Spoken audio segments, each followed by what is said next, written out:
Y'all, today is D-Day. Today is decision day for one of these couples. I cannot wait to get into this review, so let's go. Hey y'all, welcome to my channel, seejanereacts. Thank you so much for stopping by, where I react to things, giving my opinions and commentary. Okay, so listen, before we even get started, please do me a huge favor and hit the subscribe button, hit the notification bell, hit the thumbs up so we can stay in community, okay? Definitely check out my description where you can see my hair products and other things that I have going on there. And let's go ahead and get started with this review. You Married at First Sight, season 20, episode 14, Stay or Say Goodbye. So the last episode, we left off with the burning question, will Nick and Courtney stay to D-Day, or will they go ahead and just dissolve this right now? Okay, which are they gonna do? And y'all, they decided to dissolve their marriage. Thank God. And I am so glad that they decided, the coaches made it abundantly clear. So are you saying right now, today, you want to end this? And they both said yes.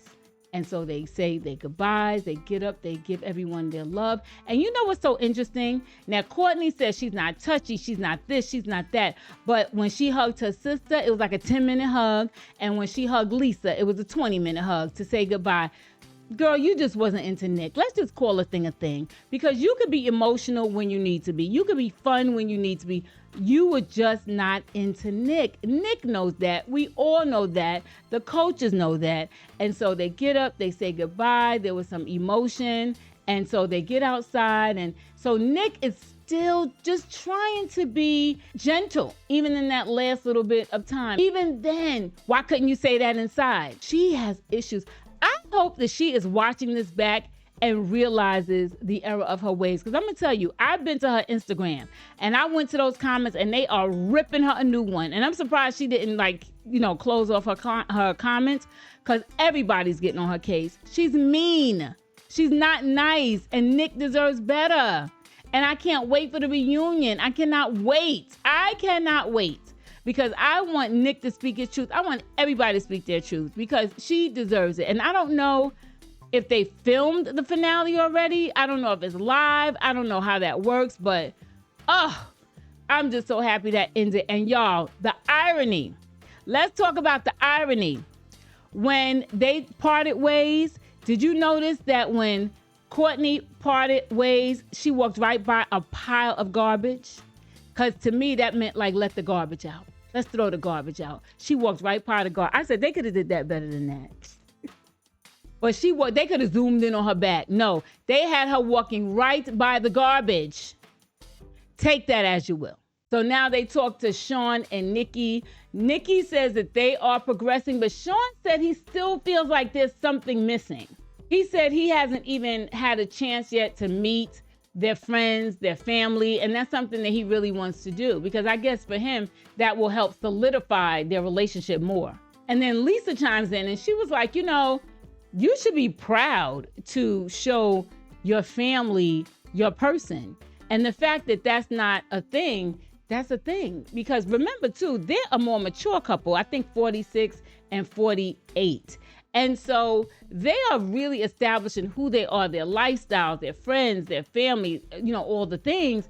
And for you not to want your person to meet your family at this late stage of this experiment means, again, it just re-solidifies that you're not really into this person. Nikki says she is not feeling any romance towards Shawn. She doesn't have any butterflies. And I wish, I guess you wouldn't have a show if everybody just called the thing a thing and be like, listen, we ain't got nothing.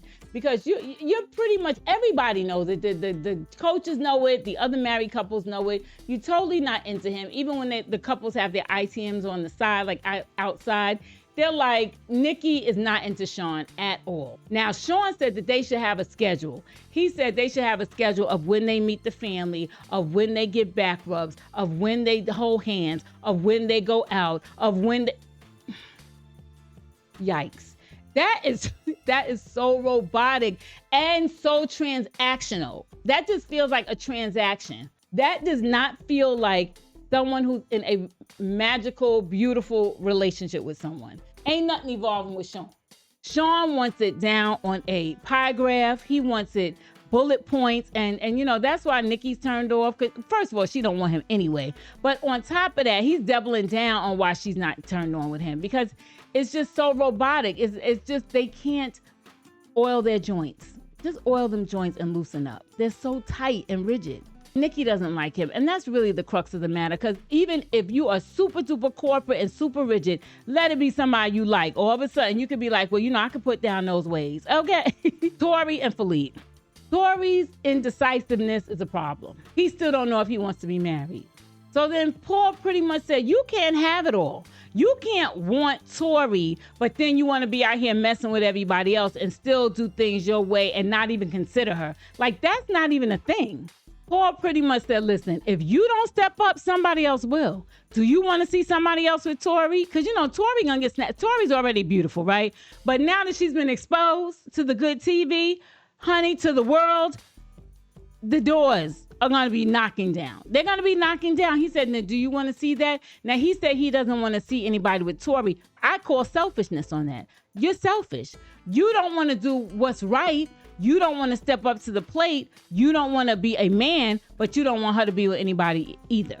Honey, Paul and him was about to go to blows, because Paul said, listen, you can't straddle the fence. And that's what I love about these coaches, because they are calling you on the carpet. And then Felipe says he's all in, and Paul called him out. He said, no, you half-assing it, okay? You're not really committed. You're not in there. So then Felipe was like, no, I'm committed. And then Paul was like, I call BS. And honey, Felipe was feeling himself. Felipe was like, well, I don't have to convince you. Paul was like, but you will not be disrespectful either, okay? Like, you don't want to go there. Paul said, you don't want to go there with me. And to me, the fact that he went off on Paul like that and tried to comfort him is just defensive. That means you're just not ready. You're just not ready. And that's why you're going off. Because if you were really remorseful and you really wanted to make it work, you're not snapping at the coach. You're like, damn, I didn't even realize I was doing this. I didn't realize I was making her feel bad. I didn't realize I wasn't being responsible. I did not realize I wasn't stepping up to the plate. That's what you would be saying, not going off on the coach. You can look and see on the outside looking in, which is a much clearer picture than you on the inside sleeping on the couch till 11 o'clock. Okay. Basically, Felipe is just started out with passion. It burned out. And I can tell he's probably like that with everything in his life. Probably every time a new woman comes into that restaurant, he is all in. They probably hook up, and after a week, he's done. And he probably wants to do the same thing. That's why it's scaring him. That's why the commitment is scaring him, because he knows deep down inside he's not ready to be committed. So now we're talking to Mecca and Belja, and pretty much the coach says, Belle, you have chosen Mecca. You choose Mecca, and you're scared to do anything to push him away, i.e. cuss his ass out when he needs to be cussed out. Okay, but I'm just saying, like, pretty much you do not want to shake the apple cart. And she agreed. They let her know that, you know, she's suppressing how she feels, and that suppression is going to turn into resentment. They encourage her, say how you feel when you feel it, and they said he will hold space for it. One thing I know for certain is that when you let people have it and you come for people, not in a disrespectful way, because we ain't got time for that, but when you let people know exactly what it is, where you're coming from, what your boundaries are, what you will accept, believe it or not, most people will acquiesce. Most people will say, you know what, ooh, because that's standing up to people. It's something about that, like speaking your truth, that shakes people to the core. And right now, Belle is too nice. Let Mecca have it. Remember that he's used to being always in trouble. He's used to his father being a certain way. He's used to all these things. And now you're trying to be the sweet girl. Oh, I know, because I used to be that girl. Trying to be sweet, trying to be nice. And when I realized I had a voice, and I started to speak my voice, and I started to tell people what is and what's not, and what will happen and what won't happen, all of a sudden I got respect. But as long as I was trying to be the nice girl and I want nobody to be mad at me, I want everybody to like me, I was getting trampled, okay? So that's what the issue is. Belle, it's okay to like him, but let him know what time it is. So then they asked Mecca, do you choose Belle? And he says yes with hesitancy. That's a no to me. Because I heard one time, it's only two answers to every question in the world, hell yes or hell no. And that hesitancy, that's a hell no to me. And he even turned around and said it. He said, you know, on decisions day, you know, I will say yes, but will I be like, yay, yes? No, I don't think so. You know, I think all these couples, a lot of these couples, they have no awareness that somebody else is there. They have no awareness that they're in a situation with someone else. For you to see that Becca is into you, right? She's there for you. She chooses you. And then you turn around and be hesitant and then say, oh, it's not like a yay, but yes, I would say, yeah, keep that. I don't need no pity yes, because that's what that is. That's a pity yes. So the coaches told them they need to focus on vision and voice. And then they said one other thing. We know what that was. And then Adam turned around and said, and also vibes. Okay, so I guess it's 4 V's down to 3. Vision, voice, and vibes. That's what they need to focus on. We'll see how this turns out. Adam and Marissa, they on cruise control. On cruise control until they got into their fight, and then they had to take it off cruise control. Because Adam says that Marissa is doing the things to meet his needs. But what are you doing to meet her needs? Even though she says she's standing up for herself and she's not 23 anymore, she's still acquiescing a lot to him. Because at the end of the day, it's still his way. So then Adam tells Marissa that she is going to meet his sister. She's surprised, right? So she's like, what? And then Marissa turns around and tells Adam, my friends, they had questions. So both of them were surprised by the answers. And the coaches said, you know what that shows me? That you guys have no communication. None. Because the fact that Marissa, you didn't know you was going to meet his sister, and Adam, you didn't know her friends wasn't 100% feeling you, that's a problem. Paul says your communication is not good, and that is an indicator that this is not a good relationship. They have a major disconnect. Listen, Adam and Marissa are all about fun. That's all they're about. This is just good time. This is all this is. They said, listen, we're going to be on TV. Like I said, we're going to run up these Instagram numbers. We're going to get some brand deals. I'm going to get a new jet ski. And then Marissa's going to get whatever she need and more drinks with her friends and more naps. And they're going to recognize me in the streets. And that's all. Because is Adam really serious? No, I don't think Adam's serious at all. Is Marissa more than Adam? But I don't think Adam's that serious. Michelle and Cam, there's more of that feeling of like, are we just in a bubble? And, Michelle is clear. She's very clear because Michelle, again, has something to compare it to. So she knows that this is what she wants. She said it feels really real and really normal to her. Cam is concerned, how do I keep these feelings going? And I think that you have to learn to live in the moment. If you just live in the moment day by day by day, then one moment, a group of moments will be a week. More groups of moments will be months. More groups in the moments will be years. When you're thinking way out, that's when anxiety sets in. That's when nervousness comes in. And my thing is, just take it day by day like you've been doing already in this process. But Cam is really like, even though he knows what he and Michelle have is a good thing, it's scaring the hell out of him, really. And again, rightfully so, because he's never been in a relationship before. This advice from the coaches is so good, even for me to think about. They said, because the bubbles and the butterflies and all that will fade. But what they said is be endlessly curious. That is powerful because when you're curious, because there's always something new to find out.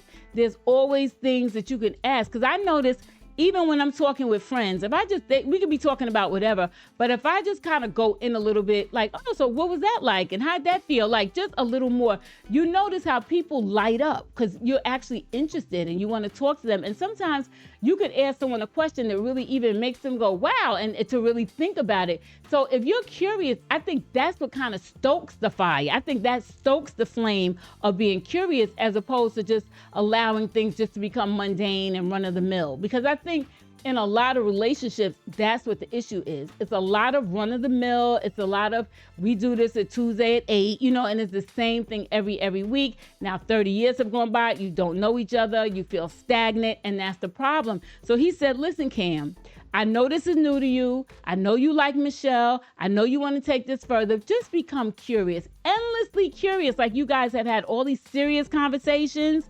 Keep doing that. He also, let Cameron know that one of the things Cameron does is when he's finished work, he could like wait and then go the next day. But he misses Michelle so much that he will leave that night his home and drive all the way to Seattle just to spend time with Michelle. And Paul said that's love in action, because he asked them, did they say the word love yet? And they have not told each other that they love each other. They said they're falling in love, but they're not in love.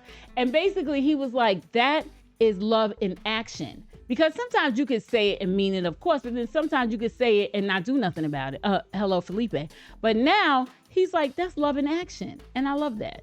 So Devon and Caitlyn. So Caitlyn shares that she has told Devon about her past. She said only about 3 people know this. She told him some things that happened with her ex that must have been devastating. And she said that he did not change. He did not judge her. He was there for her. And Paul even noticed when she was talking, he put his hand on her just to reassure her, like, it's okay.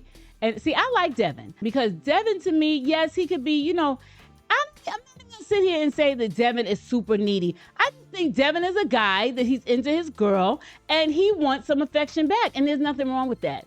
Why does it have to be needy?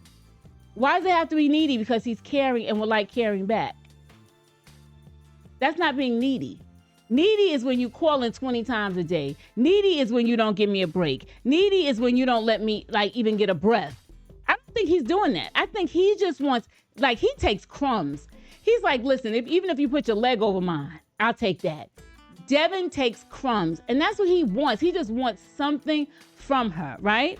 He just wants her to show him, I really am here for you. I don't think she's showing him that at all. Paul tells them that he could feel that their emotional and physical connection is growing. And I guess, like they said before, once you share something with someone and you share something deep with someone, that does bring you closer. And I think that's what's happening with them. Something Kat said that was very powerful. She said she's starting to feel soft and less masculine, because that a lot of times is the issue, especially with women. We tend to be, we hold that space, especially if we've been single, especially if we just handle things on our own, and especially if we're trying to protect our feelings and our emotions, right? And so she's saying she's starting to feel less masculine, like she's starting to feel more feminine. Just soft and pink, girl. Just be soft and pink. Because you could still be in control of your life. You could still be in control of your emotions. You could still have your boundaries and still be soft and pink. What? Soft and pink is fabulous. A lot less work. So they asked Devon, the last time we spoke, you was dimming your light. You was looking dull in the face. What's going on? So he did say he feels like he's coming back a little bit. A little bit. I want you to come back all the way, but I guess that'll take time. He said that Caitlyn is a little more, that emphasis on little, a little more appreciative. That, ladies and gentlemen, is called struggle love. It's crumbs. Like, you know how like birds eat crumbs and you just like throw crumbs out like breadcrumbs? Caitlyn said she can see a future with them. She really can. I don't know if I believe that, but that's what she said. So Mecca and Belgely are on the way home. Then they're talking about the session. Mecca was saying that Shawn, when he was giving that list of all the things that he wants, was being literal. And Belle was like, no, I don't think that that was just a suggestion. So she said, well, this is something we don't agree on.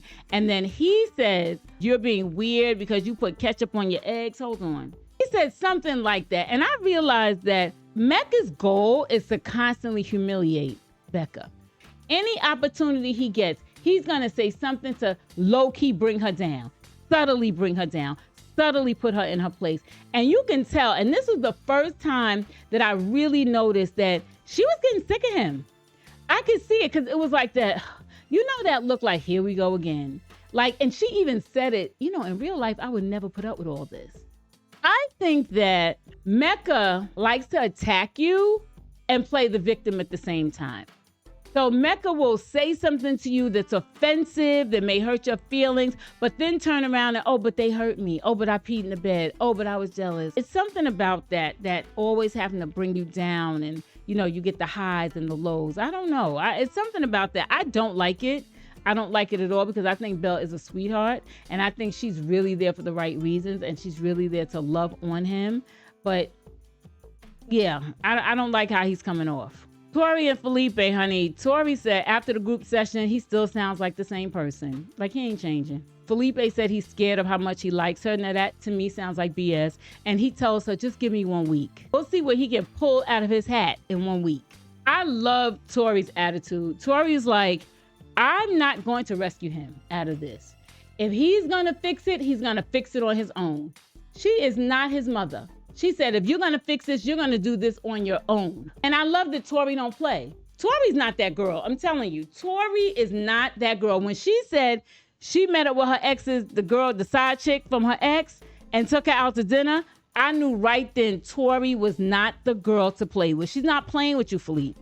You've been able to say these things and schmooze your way in and out of life because you got your family to back you up. She ain't your family. She's not having it. And she don't have no problem leaving you. Trust me, she don't. It's only been 6 weeks. She'll be okay. But she's going to leave you if you don't do something. So Nikki and Shawn are having a conversation. And Nikki pretty much says, listen, we were not in a place for you to talk to my mother because I was letting her know what you was doing and my mother was not feeling you. Okay, that's what she told him. And then she said, but now we're at a place where I don't mind you talking to my mother. And then Nick was like, well, you know, I can give her my side too, you know, so it could be, you know, 2 sides of the coin. And then she'll love me. She'll love me more than you, you know, banter. But pretty much that's what he says. But, you know, because I think Shawn is the type to think he could talk his way and, you know, pie chart his way out of everything. So we'll see what happens with that. So now Adam takes Marissa on this cute little hot tub boat. That was so cute. I was trying to figure out who's manning this boat because I didn't see any, how do they steer it back? Like, I wonder how that works. Anyway, they go out into this bay, this area, this body of water. They're having a good time, but guess what? Adam is still gonna have his way because while they're having a good time, he want her to do push-ups on the edge of the boat. Adam, it's all about you. You want your way. And Marissa, see, she's still not ready to be like, I'm not doing that. Because if that were me, I'm telling you, I promise you, oh, I don't want to do that. I'm relaxing. And I'm not doing push-ups. He wanted her to do push-ups. Come on, get all the way down. He doesn't stop. Marissa. And I guess Marissa, too, is trying not to be a total B and go off on him. But I would just be like, no, I'm not doing that. No, this is supposed to be relaxing. This is supposed to be for me because Adam is that type. Even the girl he gets with, even if she's into all the things he's into, he's still going to want to control it. He still want to be controlling. That's his whole issue. So Marissa, say no on a decision day, okay? And y'all, that is the end of the episode. That was a good episode. I just love the realness at those sessions. You know, I love how now we're starting to see cracks. People are not as perfect as they once seemed.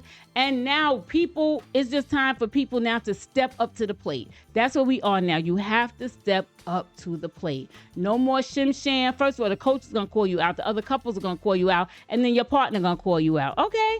So anyway, y'all, that was that. So listen, if you made it this far, please leave an orange heart in the comment section to let me know you rode with me this entire review. I would totally appreciate that. And don't forget to subscribe, notifications, thumbs up, you know, all the things, leave a comment, and I would totally appreciate you, okay? So until the next time, peace.